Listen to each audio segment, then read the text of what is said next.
তো বন্ধুরা, আপনারা সবাই কিন্তু জানেন যে বর্তমানে কিন্তু বিজেপি সরকার ক্ষমতায় আসতে চলেছে এবং বিজেপি সরকার জয়লাভ করেছে। তো এর ফলে সবার কিন্তু মনে একটা কোয়েশ্চেন জাগছে যে বর্তমানে তাহলে বাংলা আবাস যোজনার কি হবে। কারণ বাংলা আবাস যোজনার প্রথম কিস্তির টাকা সবাইকে প্রোভাইড কিন্তু করে দেওয়া হয়েছে এবং মুখ্যমন্ত্রীর কী প্ল্যান ছিল যে প্রথম কিস্তির টাকা প্রোভাইড করে দিয়েছি, এবার জুন মাসের দিকে সেকেন্ড কিস্তির টাকা প্রোভাইড করব। এবার তার আগে ভোটটা হয়ে যাবে, তারপরে ভোটে জেতার পর তারপরে সেকেন্ড কিস্তির টাকাটা কিন্তু ওই জুন মাসের দিকে প্রোভাইড করবে। ঠিক আছে, এরকম একটা প্ল্যান ছিল। কিন্তু বর্তমানে আপনারা জানেন যে সরকার কিন্তু পাল্টে গেছে।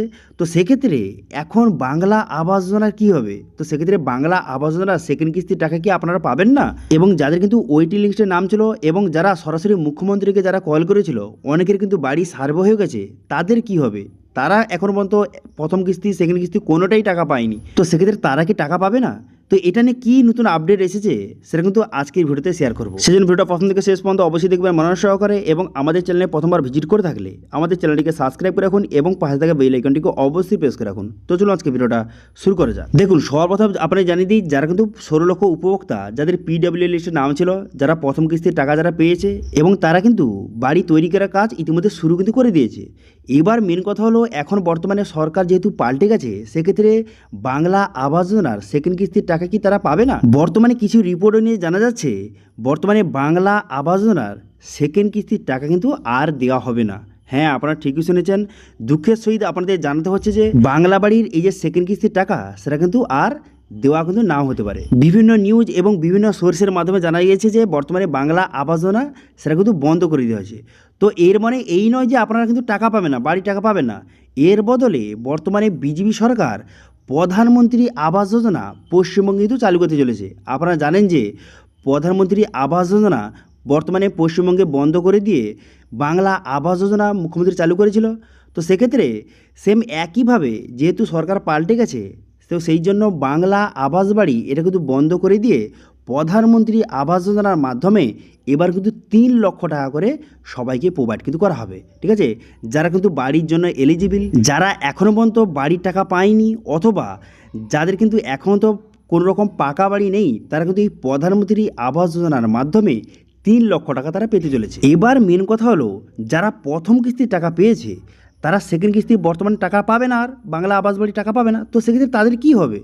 তো সেক্ষেত্রে কিছু রিপোর্টে জানা যাচ্ছে তাদের বাড়ি কিন্তু পুনরায় সার্ভে করা হবে।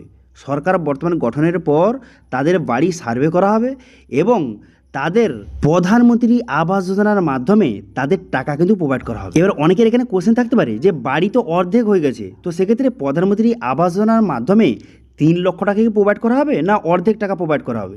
তো কিছু রিপোর্ট অনুযায়ী এটা জানা যাচ্ছে যে তাদের কিন্তু অর্ধেক টাকা প্রোভাইড করা হবে, অর্থাৎ যে 1.5 লক্ষ টাকা তাদের কিন্তু প্রোভাইড করা হতে পারে। এবং যাদের বর্তমানে সার্ভে হয়ে গেছে, যারা কিন্তু সরাসরি মুখ্যমন্ত্রী কল করেছিলেন, এরকম যে উপভোক্তার যা যে সার্ভে কমপ্লিট হয়ে তাদের লিস্ট যে প্রকাশ করা দেওয়া হয়েছে, তাদের নাম ধরে ধরে তাদের বাড়ি কিন্তু পুনরায় আবার চেকিং হবে।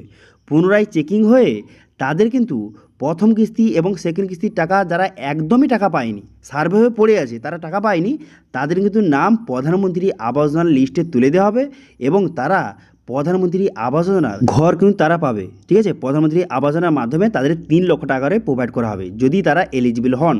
ঠিক আছে, আপনাদের পুরো বিষয়টা আরবার ক্লিয়ার করে দিই। দেখুন, বর্তমানে কিন্তু বাংলা আবাস যোজনা বন্ধ হয়ে গেছে। তো সেক্ষেত্রে যারা প্রথম কিস্তির টাকা পেয়েছেন তারা কিন্তু সেকেন্ড কিস্তির টাকা আর পাবেন না, বাংলা আবাস যোজনার মাধ্যমে সেকেন্ড কিস্তির টাকা পাবেন না। তাদের নামটা কিন্তু যে প্রধানমন্ত্রী আবাস যোজনার লিস্টে কিন্তু তুলে দেওয়া হবে এবং তাদের বাড়ি ভেরিফিকেশন করা হবে এবং যাদের কিন্তু অর্ধেক বাড়ি তৈরি হয়ে আছে তাদের অর্ধেক টাকা দেওয়া হবে প্রধানমন্ত্রী আবাস যোজনার মাধ্যমে, অর্থাৎ 1.5 লক্ষ টাকা প্রোভাইড করা হবে। ঠিক আছে, যাতে তারা আরও বাড়িটা সুন্দর করতে পারে। এবং যাদের কিন্তু বর্তমানে ভেরিফিকেশন হয়ে পড়ে আছে, যারা সরাসরি মুখ্যমন্ত্রী কল করেছিলেন এবং যাদের নাম কিন্তু ওয়েটিং লিস্টে এখনও মতো পড়ে আছে, অনেকের বাড়ি ভেরিফিকেশন হয়েছে, অনেকের বাড়ি ভেরিফিকেশন হয়নি। তো সেক্ষেত্রে খুব শীঘ্রই সরকার গঠনের পর পুনরায় কিন্তু সবার বাড়ি পুনরায় ভেরিফিকেশন হবে। তো সেক্ষেত্রে যাদের পাকা বাড়ি নেই তাদের নামটা প্রধানমন্ত্রী আবাস যোজনায় লিস্টে কিন্তু নাম তুলে দেওয়া হবে। ঠিক আছে, এবং এই 3 লক্ষ টাকা তাদের কিন্তু বর্তমানে প্রোভাইড কিন্তু করা হবে। ঠিক আছে, এরকম কিন্তু প্রতিশ্রুতি দিয়েছে। তো সেক্ষেত্রে সরকার গঠনের পর ভেরিফিকেশন হয়ে যাওয়ার পর প্রধানমন্ত্রী আবাস যোজনার মাধ্যমে 3 লক্ষ টাকা কিন্তু পেতে চলেছেন, ঠিক আছে, যারা কিন্তু এলিজিবল। আশা করছি আপনাদের পুরো বিষয়টা ক্লিয়ার হয়ে গেল। যারা কিন্তু বাংলা আবাস বাড়ি প্রথম কিস্তির টাকা পেয়েছেন তাদের সেকেন্ড কিস্তির কি হবে, সেকেন্ড কিস্তির টাকা পাবেন কি পাবেন না সেটা বলে দিলাম, এবং প্রধানমন্ত্রী আবাস যোজনার বর্তমানে যে 3 লক্ষ টাকা প্রোভাইড করা হবে সেটা কীভাবে প্রোভাইড করা হবে সমস্ত কিছু আপডেট এই ভিডিওতে শেয়ার করে দিলাম, ঠিক আছে। যদি এই বিষয়ে আপনাদের কোনো রকম যদি কোয়েশ্চেন অথবা কোয়ারিজ থেকে থাকে অবশ্যই কমেন্ট করুন, আমি অবশ্যই তার রিপ্লাই করব। এবং আজকে ভিডিও ভালো হয়ে থাকলে ভিডিওটাকে লাইক করে দেবেন এবং ভিডিও কিন্তু বন্ধুর সঙ্গে শেয়ার করে দেবেন। এবং আমাদের চ্যানেলে প্রথমবার ভিজিট করে থাকলে আমাদের চ্যানেলটিকে সাবস্ক্রাইব করে রাখুন এবং পাশে থেকে বেল আইকনটিকে অবশ্যই প্রেস করে রাখুন। আজকে ভিডিওটা এই পর্যন্ত, দেখা আছে নেক্সট ভিডিওতে। Thank you.